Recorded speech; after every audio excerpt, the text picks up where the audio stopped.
Bismillahirrahmanirrahim. Alhamdulillahi wahidul qahhar. Tumshukuru Mola wa ulimwengu aliyetujulisha na kutufahamisha elimu kidogo kwa misingi ya tauhidi na kutuongoza kumwabudu yeye peke yake. Kisha swala na salamu zimiminike kwake Mtume Muhammad sallallahu alayhi wasallam, kiongozi wa adabu na tabia njema. Ndugu zangu, nimesimama hapa mbele yenu, ama niko hapa mbele yenu kwa unyenyekevu mkubwa, nikitambua kuwa sote ni wanafunzi katika bahari ya elimu, hususan elimu za kiroho, elimu za kirohani, na inshallah Allah ajalie huku kufundishana kwetu kukawe kwa faida, kukawe kwa adabu, na unyenyekevu ndio ufunguo wa kufungua kifua cha kupokea elimu. Mfundishaji anyenyekee, lakini pia mfundishwaji anyenyekee. Kwa idhini yake Allah, ninawakaribisha nyote, na kwa pamoja tutafakari mada yetu muhimu, na inshallah tubadilishe uelekeo ili tuweze kupokea ukuaji wa kiroho. Tunamuomba Allah azitakase nia zetu na atujalie tu ni miongoni mwa wenye kunufaika na kile yenye kuzungumzwa na wenye kujua yaliyokuwa ya kweli. Basi mada iliyo mbele yetu inasema badilisha uelekeo upokee ukuaji wa kirohani. Katika safari ya ustawi wa mwanadamu ambayo tumekuwa tukitolea darasa kadha wa kadha, kiwango cha ukuaji wake kiroho mwanadamu yoyote kinakuwa kimefungamana kwa karibu sana na mazingira yaliyomzunguka. Ukuaji wako wa kiroho swahibu au swahiba unategemeana umezungukwa na mke wa aina gani, umezungukwa na mume wa aina gani, unafanya kazi na kina nani, unashirikiana na kina nani, majamaa zako unakaa kijiweni na kina nani, maswahiba zako ni kina nani, vya ile mazingira yaliyokuzunguka unakalia nini, unalalia nini, yatategemeana spidi yako ya ukuaji wa kiroho. Sasa lakini na tabia za mtu za kila siku. Kwa hiyo mara nyingi tunatafuta mabadiliko makubwa kupitia mambo makubwa. Hatuwezi tukatafuta mabadiliko madogo kwa kupitia mambo makubwa. La, tunatafuta mabadiliko makubwa kupitia mambo makubwa.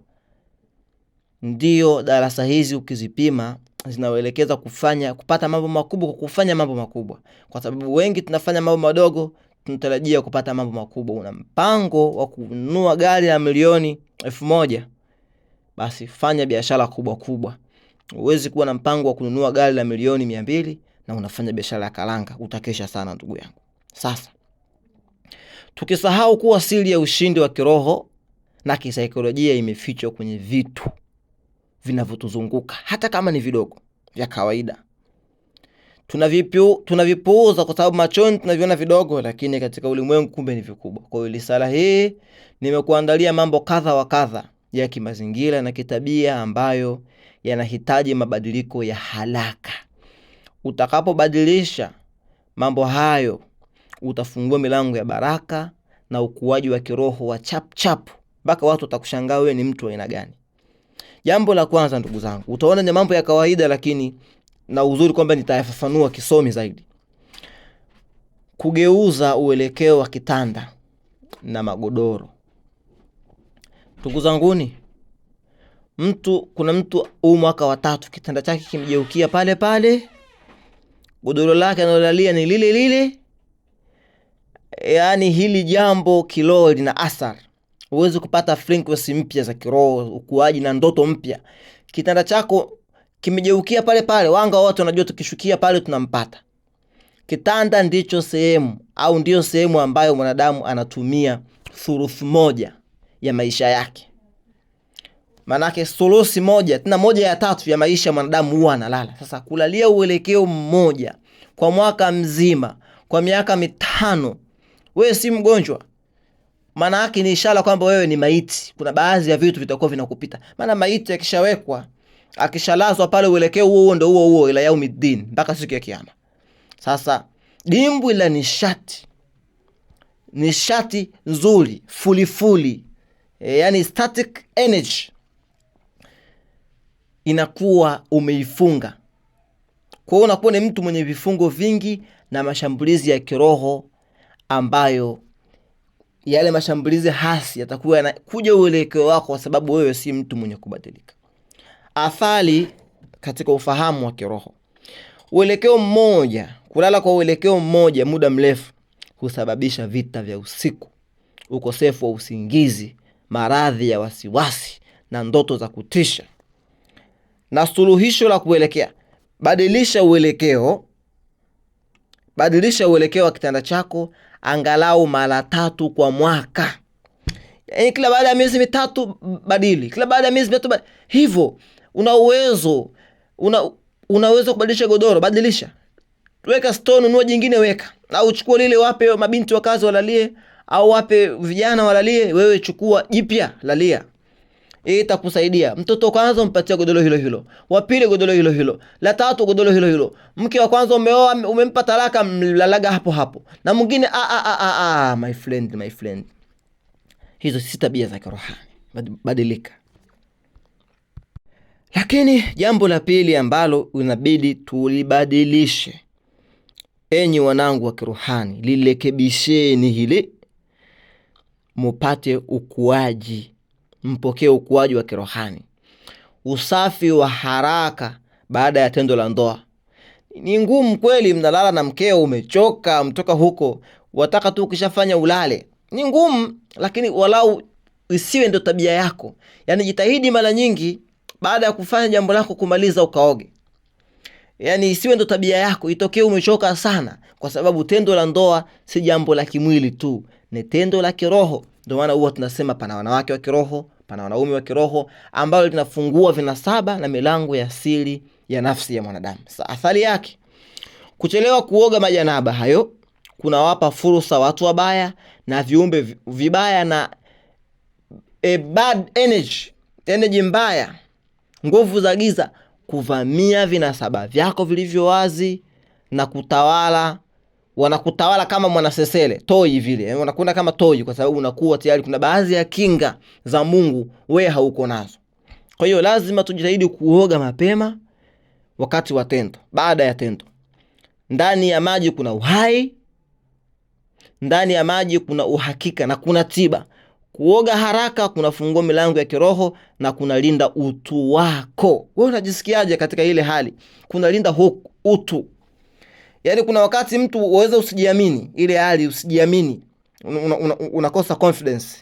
Ukiona wewe uko katika hali ya uchafu na unapata confidence, kuna mtu anaweza alala hapa na mkewe, aenda kuogea, mfano alala Manzese, aenda kuogea uko Buguluni, alala Kariakoo, aenda kuogea Mbezi. Jamani, tuoneni haya. Lakini jambo la tatu ambalo yatakiwa pia tufanye ubadilishaji ili tupate mwelekeo na kutupokee ukuaji wa kiroho. Kubadilisha mpangilio wa ndani ya nyumba, furniture. Maana yake jamani, ili mtihani. Kuna watu ukienda miaka yote sebule lao liko vile vile, nyumba yao iko vile vile. Tukizoea kuona kitu kile kile kila siku katika kona ile ile, katika sehemu ile ile, kwa miaka nenda miaka rudi, kuna laza akili na kufifisha uwezo wa kupokea fikra mpya, hususan fikra za kiroho. Mpangilio usiobadilika unaleta nishati ya kigugumizi katika roho. Mtu wa kirohani anakuwa na kigugumizi, hajui nini afanye. Atasema nitakwenda kutibiwa, aendi, naenda kutibiwa, aendi, naenda kutibiwa, akili yake imeganda, kigugumizi amepata. Na inaonesha kwamba unazuia fursa mpya za kimaisha. Lau suluhisho lake, badilisha maeneo ya makochi, meza, mapambo, TV kila baada ya miezi kadhaa ili kuruhusu upepo mpya wa kiroho na kisaikolojia. Fanya update hata kwenye profile yako. Wewe toka mwaka 2014 umeweka profile ile ile. Fanya update, badilisha maneno, badilisha your motion, moto, badilisha motion, badilisha mwelekeo, kauli mbiu, hata aina ya nywele badilisha. Mimi hapa Alhabibi mwalimu wenu na mfumo ya kubadilisha. Watu wananijua. Sasa hizi nikikuvulia nywele, nimefuga nywele nyingi, najaribu kujiweka muonekano mwingine. Kuna muda tunakuta mzee wa kanzu, kuna muda mzee wa kapelo. nataka nipokee energy mpya ya kiroho.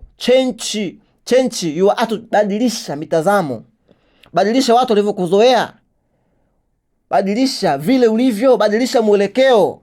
Hata umo vitandani, umo kwa wake zenu na wanaume zenu, badilisheni. So kila siku unaanza na gia hiyo. Siku nyingine unaanzia namba 3, unaondoka na 3. Siku nyingine unaondoka na 1. Amemuzia kuna kwenye milima unaondoka 1. Saa nyingine kwenye milima wewe unapiga 5. Hayo ndio maisha. Hasa ukiishi katika mfumo kama huu, uchokwi, uonekane wewe mpito na muda, wewe ni mzee wa kuupdate mambo yako, na ndivyo inavyohitajika.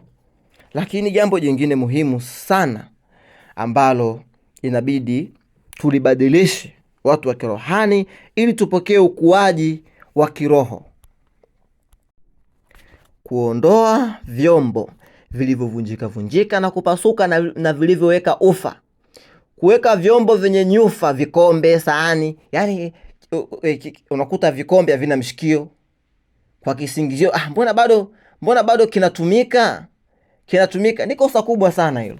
Chombo li glasi libilauri alitumikage, limekaa chini ya kabati, limevunjika. La nini? La kazi gani ya? Hiyo ni dhahabu? La hasha. Fedha? La hasha. Shida nini? Unajua kiroho, vitu vilivyovunjika vinawakilisha uharibifu na kuvuta roho za hasala kwenye maisha. Nyumba inakuwa na hasala. Ndio maana hata mimba zikija kwenye nyumba zinavunjika. Nyumba imekaa hasala. Haitakiwi hivyo. Na lau suluhisho lake, tupa vyombo hivyo vilivyopasuka. Hiyo si hasara. Baada yake jifunze kutumia vyombo vizuri, hata ukiwa unakula peke yako. Si mpaka wageni waje ya. Wakula peke yako, tumia chombo kizuri, lakini pia kujenga thamani ya nafsi yako mbele za Mungu. Mbele ya Mungu. Amka siku, vunja glasi hata 2, vunja tupa kule. Nitakuja kuwapa ili somo. Maana yake hata kama mpya, vunja tupa kule. Nitakuja kuwapa ili somo nini linaashiria. Lakini jambo jingine ambalo muhimu sana, kudhibiti, ambalo pia tukilifanya la 5, ambalo inabidi tubadilishe mwelekeo huu, tu change ili tuweze kupokea ukuaji wa kiroho, ni kudhibiti mavazi ambayo au yavai kwa zaidi ya mwaka mmoja. Unajaza kwenye makabati nguo ambazo huzivai, ni kuziba mtiririko wa baraka za kiuchumi na baraka za kiroho.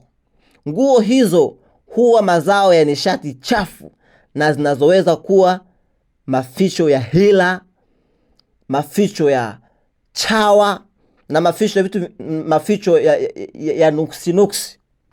Uvai nguo wagaie mwaka mzima, hizi nguo nilinunua mwaka 1900 mpaka leo iko ya nini? Wape, toa sadaka kwa watu, tupa huko, choma moto, tuji-update, tutaleta matokeo chanya katika ukuaji wa kiroho inshallah biiznillah subhanahu wa ta'ala. Suluhisho lake, badilisha uelekeo kwa kutoa sadaka hizo nguo. Unapotoa, unafungua nafasi ya kiroho na kupokea vitu vipya vikubwa, kwa sababu yule mwenye kutoa Mungu yamzidishia. Na inshallah wewe ukitoa ni dalili ya kushukuru. Wewe unapotoa nguo yako, Mungu uliniruzuku hii nguo, imeniruka. Au kwa saizi nikiangalia so azi yangu tena hii nguo, ngoja nimpatie mwingine, la in shakartum la azidannakum, mkinishukuru nitakuzidishieni. Wewe unapotoa sadaka utazidishiwa. La 6, kubadilisha ratiba ya mapema asubuhi katika mambo ruti za asubuhi na kuamka. Maana watu wengi wanapokuwa wakiamka asubuhi, kitu cha kwanza ni kushika simu na kuingia mtandaoni. Huu ni uelekeo mbaya ambao unalisha nafsi yako takataka za kiulimwengu kabla ya kulisha nuru. Kabla hujaamka asubuhi ukasikiliza sauti ya kirohani inasema nini, unataka usikilize sauti ya miradi ayo, sauti matakataka dunia uyasikize. Mwisho wa siku unakuwa una makelele ya nje umeyakaribisha, unashindwa kusikia sauti ya ndani. Siku yako inatawaliwa na hofu, mashindano na msongo wa mawazo. Kama tu asubuhi mabando manini, tenga ukiamka asubuhi dakika 15 za mwanzo mpaka 30, fanya dhikri, fanya dua, mtaje Mungu, fanya toba, tafakari na kuaje kimya, fanya meditation kabla ya kukutana na mambo ya teknolojia. Yanatuvunja wengi. Lakini mwelekeo mwingine ambao utapasa tuubadilishe, kusafisha na kufungua madirisha wakati wa alfajir. Kuna watu huishi kwenye nyumba ambazo madirisha yanakaa yamefungwa mwaka mzima. Yaani mtu dirisha lake toka afungue dirisha hata hajui dirisha lifungua lini.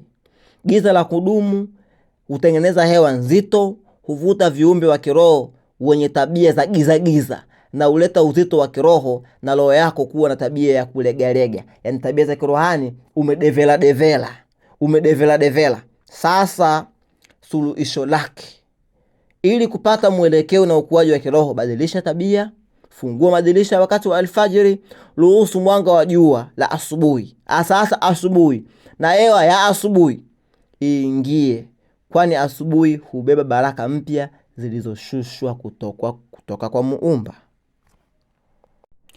Jambo la 8, kubadilisha aina ya maneno unaojitamkia. Hili pia lau tutalibadilisha, tutapata ukuaji. Ulimi unaumba. Maneno ya kawaida ambayo utajitamkia kiutanutani kama mimi kweli sina bahati. Mwenzangu, utakuwa una mikosi kweli. Mimi kweli si wengine tuna mikosi. Utapata mkosi. Siku hizi maisha magumu sana jamani. Maneno haya yana nguvu kubwa na ni maneno ya kisheria katika ulimwengu wa rohoni. Unakuwa unajifunga mwenyewe kwa maneno ya kinywa chako na kuzuia malaika wa rehema kukuletea kheri, kwa sababu Mungu anakuwa na mja kutokana na zana yake. Ukimzania Mungu yeye akupendi, atakuwa hakupendi. Ukizania kwamba wewe ni mtu wa mikosi, kama zana yako ni hiyo, mikosi itakumiminikia. Lau utazania wewe ni mtu wa kheri, ni mtu wa baraka, ni mtu mwenye bahati zitakuwa nyingi. Sasa geuza kauli zako hata katika changamoto. Tamka maneno ya ushindi. Nitashinda, hata hili nitashinda. Shukrani, asante, inshallah, na hope hata hili nitaliweza, na hope nitapata msaada, na hope kheri itakuja, na hope nusura ya Allah ipo karibu, na hope hivyo. Kuwa na matumaini, believe, amini. Lakini wengi tunakuwa yani maneno yetu ni ya kukatakata tamaa, yani hivyo. Kwa hiyo tubadilishe huo mfumo. Jambo la 9, kuondoa viatu vya kizamani au vilivyoharibika mlangoni.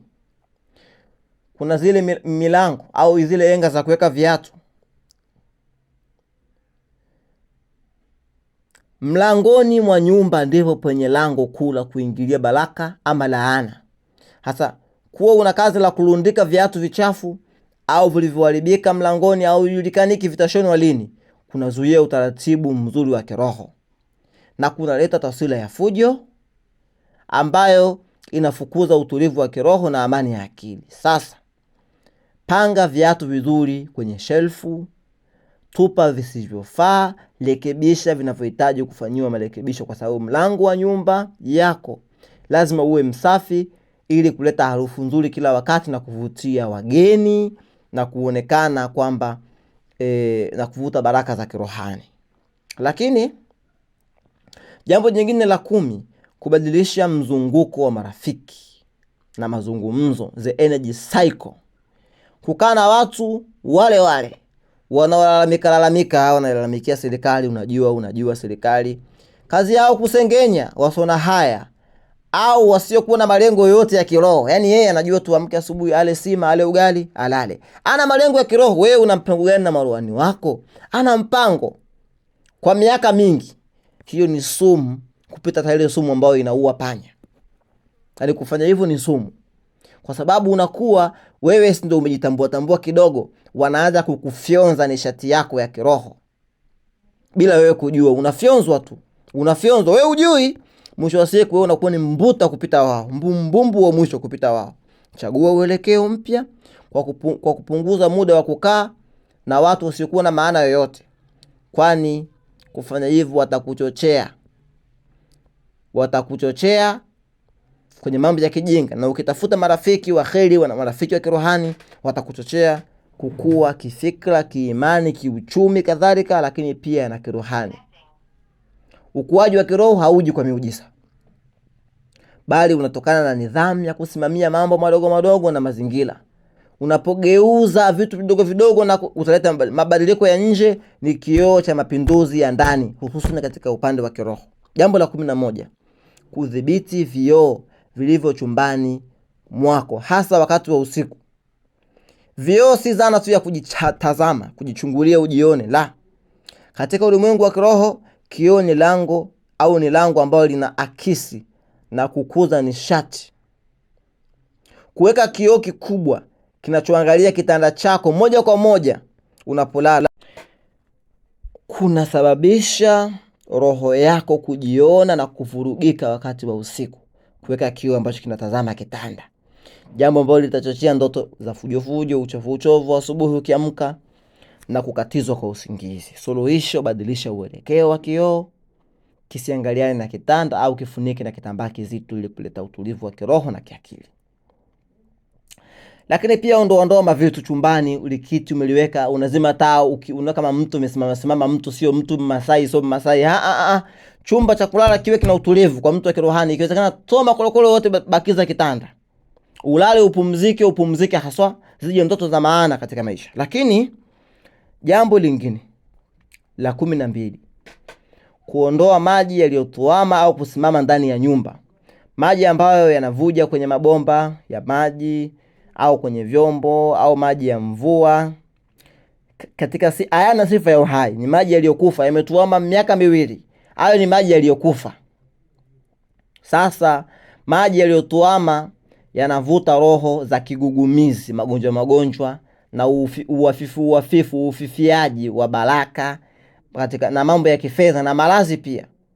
Kwa hiyo hakikisha hakuna madimbwi kwako. Badilisha madimbwi hayo, toa maji yote, sambaza, kubakia katika hali ya ukavu ili kuweza kupokea ukuaji wa kiroho.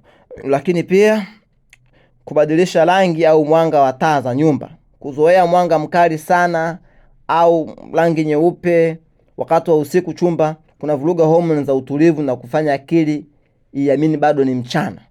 Kupenda hata kama kuna watu waoga, washa kitaa kidogo wakati wa kulala. Ndio mifumo ya kiroho watu wanaishi hivyo. Kwa sababu kufanya hivyo kunaleta msongo wa mawazo wa kiroho na kuzuia nafsi kuingia kwenye utulivu wa kina unaohitajika kwa ajili ya kufunuliwa mambo mema ndotoni. Kwa sababu hata wewe mwenyewe ni shahidi, pana watu hulala, alafu yeye mwenyewe pale anajielewa kila kitu. Mpaka anasema nililala kweli. Kwa sababu akiangalia kweli alifumba macho. Sana, nilifumba macho, mbona akili haijapumzika? Sasa kama akili tu ikupumzika, wewe utapokea kweli wito kweli wa kiroho? This is very impossible. Lakini jambo la 14, kusafisha chini ya kitanda, juu ya makabati, chini ya makochi. Haya mambo ni madogo tuyaona, lakini yanaweza kutuletea ukuaji mkubwa wa kiroho. Inaonekana kuna watu husafisha maeneo ambayo yanaonekana tu kwa juu kwa chini, lakini hawaangalii chini ya vitanda, uvunguni mwa vitanda, uvunguni mwa makabati, kwenye makochi. Na uona kama ni sehemu ya kutumia, yani wanatupia vitu, maboksi ya pipi, maboksi ya nini, vyombo vya zamani wanatupia chini ya uvungu, na takataka zilizosaulika zinawekwa huko. Ni athari kubwa, kwa sababu maeneo hayo chini ya kitanda ni kuna siri.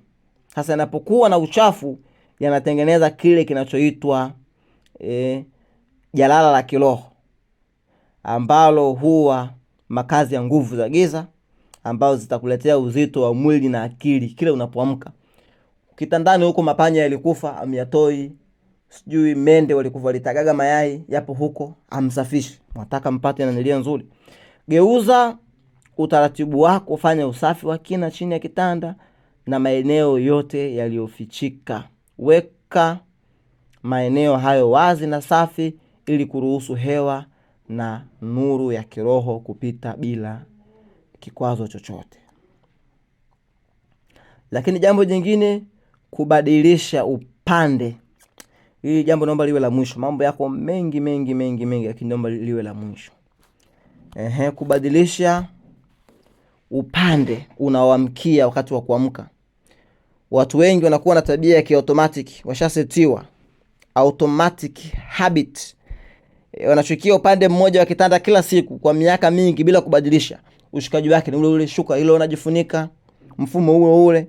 Sasa jambo hii linakuwa linajenga mazoea sugu ya kiakili yanayomfanya mtu kuanza siku yake kwa mtindo mmoja, au kuna ubunifu.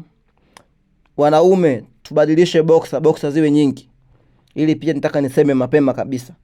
Lakini pia kuelekea, jitahidi makusudi kubadilisha upande ambao unashukia kitandani. Nguo za kulalia unalalia boxer ile ile kila siku, unajisugulia dodoki lile kila siku. Tubadilikeni ili tuweze kubadilisha mielekeo ya kiroho. Nadhani kwa leo tuishilizie hapa. Ni mimi Alhabibi Yahya min alladhina yastami'una alqawla fayakhtabuna hasana, walhamdulillahi rabbil alamin.